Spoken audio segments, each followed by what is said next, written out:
കോൺഗ്രസിന്റെ നിർണായക screening committee യോഗം ഇന്ന് ദില്ലിയിൽ. കെപിസിസി അധ്യക്ഷൻ സണ്ണി ജോസഫും പ്രതിപക്ഷ നേതാവ് വി.ഡി. സതീശനും പ്രവർത്തക സമിതി അംഗങ്ങളും യോഗത്തിൽ പങ്കെടുക്കും. തർക്കങ്ങളുള്ള സീറ്റുകളിലെ സ്ഥാനാർത്ഥികളെ തീരുമാനിക്കാനാണ് ചർച്ചകൾ. തെരഞ്ഞെടുപ്പ് പ്രഖ്യാപിച്ചാൽ ഉടൻ സ്ഥാനാർത്ഥികളെ പ്രഖ്യാപിക്കാനാണ് കോൺഗ്രസ് തീരുമാനം. അതേസമയം സീറ്റ് വിഭജന ചർച്ചകൾ ഇതുവരെ പൂർത്തിയായിട്ടില്ല. റോഷിപാലാണ് വിശദാംശങ്ങളുമായി ചേരുന്നത്. റോഷിപാൽ, ഇനിയും സീറ്റ് വിഭജന ചർച്ചകൾ പൂർത്തിയാക്കേണ്ടതുണ്ട്. അപ്പോൾ ഇന്ന് നടക്കുന്ന യോഗത്തിൽ 50 മുതൽ 60 സ്ഥാനാർത്ഥികളെ വരെ നിശ്ചയിക്കാമെന്നുള്ള തീരുമാനത്തിലേക്കാണോ കടക്കുന്നത്? കഴിഞ്ഞ ദിവസം അടക്കം ഈ സീറ്റിനെ ചൊല്ലി, പ്രത്യേകിച്ച് തിരുവനന്തപുരം മണ്ഡലത്തെ ചൊല്ലിയുള്ള തർക്കമൊക്കെ അത് പരസ്യമായ പൊട്ടിത്തെറിയിലേക്ക് കടന്ന സാഹചര്യത്തിൽ തർക്കങ്ങൾ അധികം ഉടലെടുക്കാതെ സ്ഥാനാർത്ഥി നിർണയം ഉടൻ പൂർത്തിയാക്കാനുള്ള നീക്കമാണോ കോൺഗ്രസ് ലക്ഷ്യമിടുന്നത്? ശ്രുതി കീർത്തന, കോൺഗ്രസിന്റെ സ്ഥാനാർത്ഥി നിർണയവുമായി ബന്ധപ്പെട്ട ഏറ്റവും പ്രധാനപ്പെട്ട ചർച്ചകളാണ് ഇന്ന് ദില്ലിയിൽ നടക്കുന്നത്.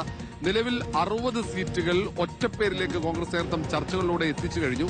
ഇനി മറ്റ് സീറ്റുകളിലെ സ്ഥാനാർത്ഥികളെ തീരുമാനിക്കണം. അതേസമയം തന്നെ ആദ്യഘട്ടത്തിൽ 40 അംഗ സ്ഥാനാർത്ഥി പട്ടികയാണ് സ്ക്രീനിംഗ് കമ്മിറ്റി അംഗീകാരം നൽകിയത്.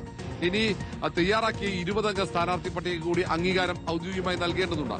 അതിനുശേഷമാണ് കേന്ദ്ര കോൺഗ്രസിന്റെ തെരഞ്ഞെടുപ്പ് കമ്മിറ്റി, ആ കമ്മിറ്റിയുടെ അംഗീകാരം ഈ പട്ടികയ്ക്ക് ലഭിക്കേണ്ടതുണ്ട്. നാളെയാണ് സംസ്ഥാനത്തെ സ്ഥാനാർത്ഥികളെ അന്തിമമായി തീരുമാനിക്കുന്ന ICCയുടെ കേന്ദ്ര തെരഞ്ഞെടുപ്പ് കമ്മിറ്റി യോഗം ചേരുന്നത്. അതിനു മുമ്പ് തന്നെ പരമാവധി സീറ്റുകളിലെ സ്ഥാനാർത്ഥികളെ കണ്ടെത്തുക എന്ന തീരുമാനത്തിലേക്കാണ് കോൺഗ്രസ് നേതൃത്വം. അതുകൊണ്ട് ഇന്ന് നടക്കുന്ന ചർച്ച അതിനിർണായകമാണ്.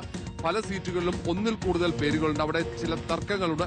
ആ തർക്കങ്ങൾ പരിഹരിച്ച് അത് ഒറ്റപ്പേരിലേക്ക് എത്തിക്കുക എന്നതാണ് ഇന്നത്തെ ചർച്ചയുടെ ലക്ഷ്യം. പ്രതിപക്ഷ നേതാവ് വി.ഡി. സതീശനും ഒപ്പം സണ്ണി ജോസഫ്, രമേശ് ചെന്നിത്തല അടക്കമുള്ള നേതാക്കൾ ദില്ലിയിലേക്ക് എത്തിയിട്ടുണ്ട്. അവർ മധുസൂദൻ മിസ്ത്രിയുടെ നേതൃത്വത്തിൽ നടക്കുന്ന ചർച്ചകൾ ഇവർ പങ്കാളികളാകും.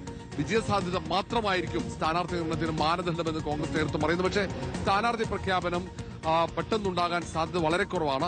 കാരണം തെരഞ്ഞെടുപ്പ് പ്രഖ്യാപിച്ചാൽ തൊട്ടുപിന്നാലെ സ്ഥാനാർത്ഥി പ്രഖ്യാപനം എന്ന തീരുമാനമാണ് കോൺഗ്രസ് ഹൈക്കമാൻഡിനുള്ളത്.